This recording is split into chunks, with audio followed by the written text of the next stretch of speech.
नमस्कार, मैं कुलदीप भारद्वाज नमस्कार इंडिया की आज रात की छोटी सी चर्चा के अंदर आपका हार्दिक अभिनंदन करता हूं। लेकिन अभिनंदन शुरुआत दुख के साथ। दुख है कि कल भगवान श्री कृष्ण की जन्माष्टमी थी, लेकिन पाकिस्तान के सिंध प्रांत के अंदर भगवान श्री कृष्ण के मंदिर पर वहां पर सैकड़ों की भीड़ ने हमला बोल दिया और तोड़फोड़ की। मैं समझता हूँ इस प्रकार की घटनाएं निंदनीय है। सब एक दूसरे के धर्म का सम्मान किया जाना चाहिए, जिस प्रकार यहां पर सम्मान किया जाता है हिंदुस्तान के अंदर। अब कुछ चंद लोगों को छोड़ दीजिए, लेकिन आम हालात जो हैं वो बिल्कुल इसके उलट है। दूसरी चीज, एक जानकारी और आ रही है कि उत्तर प्रदेश सरकार ने जो फैसला लिया है वो तीर्थ क्षेत्रों के अंदर, हालांकि ये शुरुआत मथुरा क्षेत्र से घोषणा की गई थी कि वहां पर अब मांस और शराब की बिक्री के ऊपर प्रतिबंध लगाया जाएगा। अब कहा जा रहा है कि उत्तर प्रदेश के सभी तीर्थ क्षेत्रों के अंदर मांस और शराब की बिक्री के ऊपर प्रतिबंध लगाया जाएगा। देखिए, हम जैसे लोगों के अनुसार तो ये कि बिल्कुल स्वागत योग्य कदम है। धार्मिक क्षेत्र है, वहां पर मांस और शराब की बिक्री बिल्कुल नहीं होनी चाहिए। अब देखते हैं लेकिन कितने लोग इस चीज का समर्थन करते हैं। देर सवेर इसका भी कहीं ना कहीं विरोध जरूर होगा, मैं समझता हूँ। और ये नहीं कि आप सोचें कि भाई जो हिंदू धर्म वाले लोग जो है इसका समर्थन करेंगे, दूसरे विरोध करेंगे ना कहीं विरोध हिंदू धर्म के लोगों की तरफ से तो हो।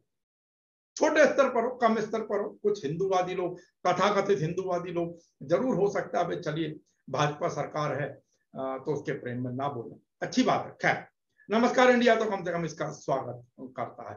हालांकि उन्होंने कहा कि जो लोग इस कार्य के अंदर, इस कारोबार के अंदर है, उनको दूसरे काम की ट्रेनिंग दी जाएगी। ऐसा नहीं है कि अगर ये काम बंद होता तो वो भूखे मर रहेगा, उसके लिए दूसरे कामों की ट्रेनिंग भी दी जाएगी। एक जानकारी और बता दें कि कल 1 सितंबर से दिल्ली में स्कूल खुल रहे हैं।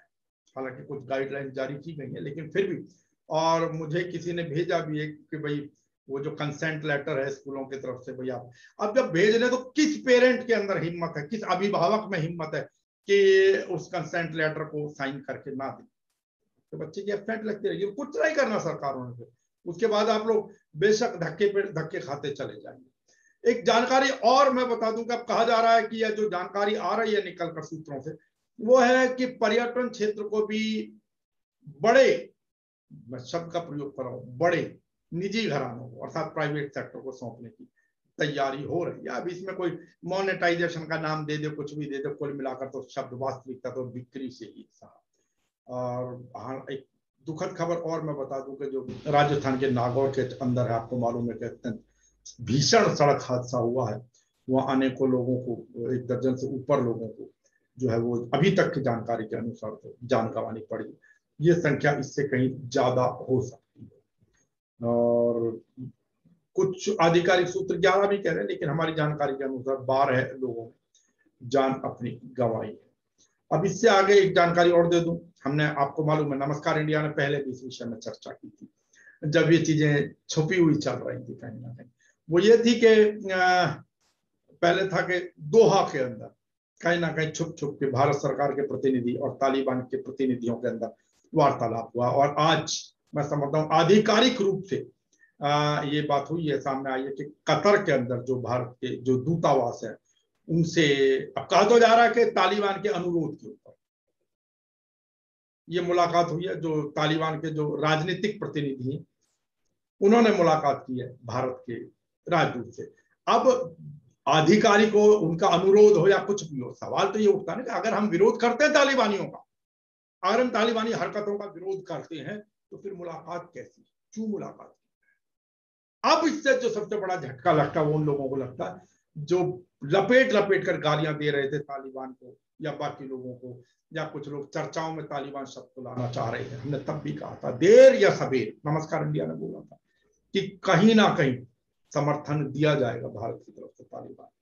अब उसमें शर्तें हैं, फलाना है, ठिकाना, ये सब चीजें तो जोड़ दी जाती हैं, लेकिन ऐसे लोग अब क्या करेंगे जो अब भर भर कर गरिया रहे।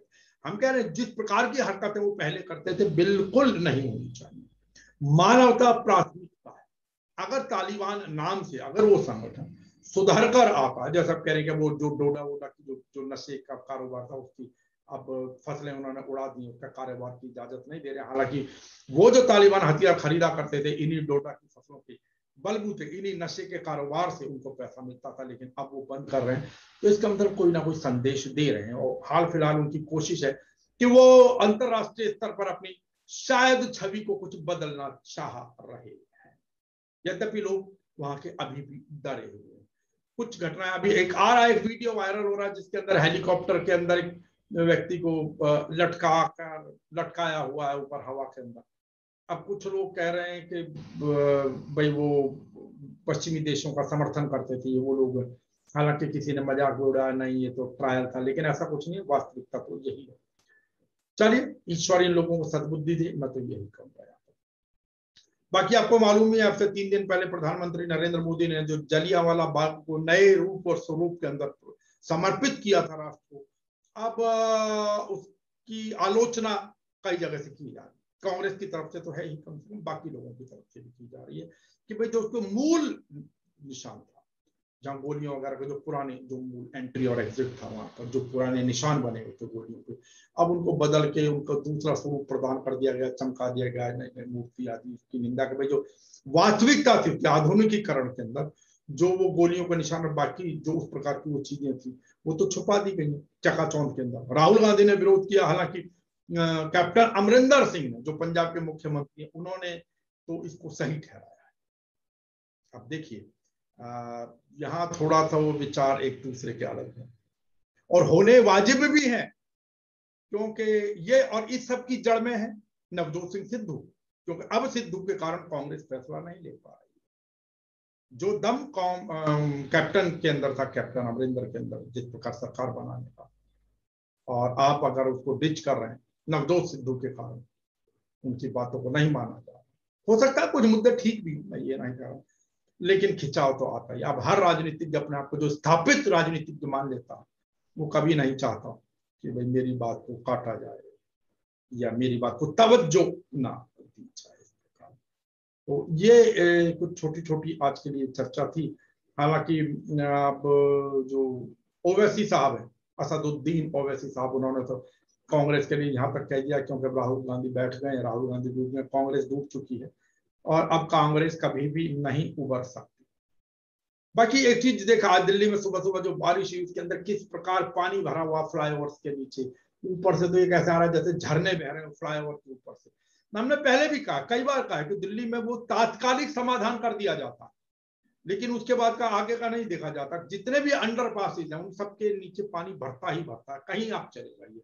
मिंटो ब्रिज जिसकी बार बार फोटो दिखाई जाती है हर सीजन में, वो तो शुरू से ही आ रहा है उसके अंदर, लेकिन जो बाद के फ्लाईओवर बने, चाहे धौला कुआं बना या जो भी, जिनके नीचे थोड़ा अंडरपास हो जाता, वहां पर निकासी बिल्कुल भी ठीक नहीं, और मुझे नहीं लगता कि वहां से निकासी कभी ठीक हो भी पाएगी। चले, तो ये सारी चर्चाएं आज की रही, छोटी छोटी, हालांकि और भी अनेकों चर्चा, और चर्चा आपको मालूम है कि हरियाणा के अंदर वही करनाल का मुद्दा भी गरमाया हुआ है। करनाल में जो वहाँ के एसडीएम साहब थे, जो ड्यूटी मजिस्ट्रेट थे, उन्होंने जिस प्रकार उन्होंने भाषा का प्रयोग किया किसानों के लिए, सर फोड़ दो, किसी का बिना सर फूटे इधर को नजर नहीं आना चाहिए, आदि आदि।